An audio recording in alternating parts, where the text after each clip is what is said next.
ফিলিস্তিনিদের উপর আক্রমণের প্রতিটা বুলেটের দাম নেওয়া হচ্ছে আপনার পকেট থেকে। কিভাবে? আসুন মিলিয়ে নি।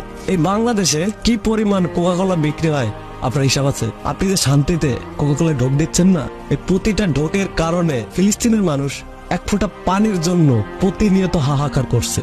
আর চালাক ইসরায়েল আপনাদের কিডনির নামে পানি খাওয়াচ্ছে, মানে আপনাদের ঠিক রাখতেছে। অত্যাচার যা করার হচ্ছে ফিলিস্তিনিদের উপরই। আর আপনার শিশুকে প্রতিদিন নেসলে কোম্পানির কত ধরনের যে প্রোডাক্ট আপনি খাওয়াচ্ছেন, সেই প্রোডাক্টের লাভের টাকা দিয়ে আক্রমণ করতেছে ফিলিস্তিনের নিরীহ শিশুদের উপর। ও, আপনাদের বাচ্চাদের তো আমার ম্যাগি নুডলস ছাড়া চলেই না।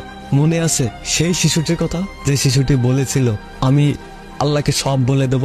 তার মৃত্যুর পিছনে কি আপনি দায়ী নন?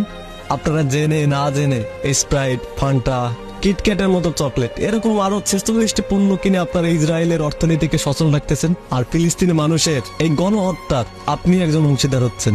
বাহ, সেই আপনারাই আবার ফিলিস্তিনি মানুষের উপর আপনারা সমবেদনা জানাচ্ছেন। আরে ভাই, মারতেছেন তো আপনারাই। আর আপনারা যে নেসক্যাফের কফি খেয়ে তৃপ্তির ঢেকুর তুলেন, সেটাও তো ইসরায়েলের পণ্য। আমি যেদিন থেকে জেনেছি ইসরায়েলের পণ্য কি কি, সেদিন থেকে মুখস্থ করে নিয়েছি তাদের সমস্ত পণ্য।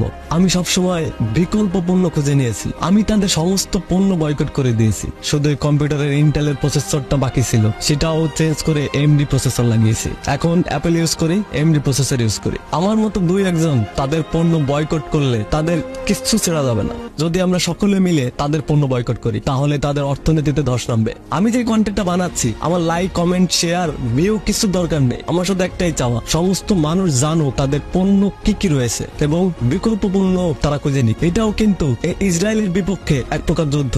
আসুন আমরা সকলে মিলে এই যুদ্ধে অংশগ্রহণ করি। যে যেভাবে পারেন ছড়িয়ে দেন ফেসবুক, ইনস্টাগ্রাম, টুইটার, ইউটিউবে তাদের পণ্যের লিস্ট গুলো, যাতে মানুষ তাদের পণ্য বয়কট করে বিকল্প পণ্য খুঁজে নিতে পারে। এটাই হবে ইসরায়েলের বিপক্ষে আমাদের বর্তমানে সমসাময়িক এক প্রকার যুদ্ধ। আসুন আমরা সকলে মিলে ইসরায়েলের পণ্য বয়কট করি। আমি লিস্ট দিয়ে দিচ্ছি, আপনারাও জেনে নিন। আর যদি মনে না থাকে তাহলে গুগলে সার্চ করুন, ইসরায়েলের পণ্য লিখলে চলে আসবে। আসুন আমরা সকলে মিলে ইসরায়েলের পণ্য বয়কট করে ফিলিস্তিনি মানুষের পাশে দাঁড়াই।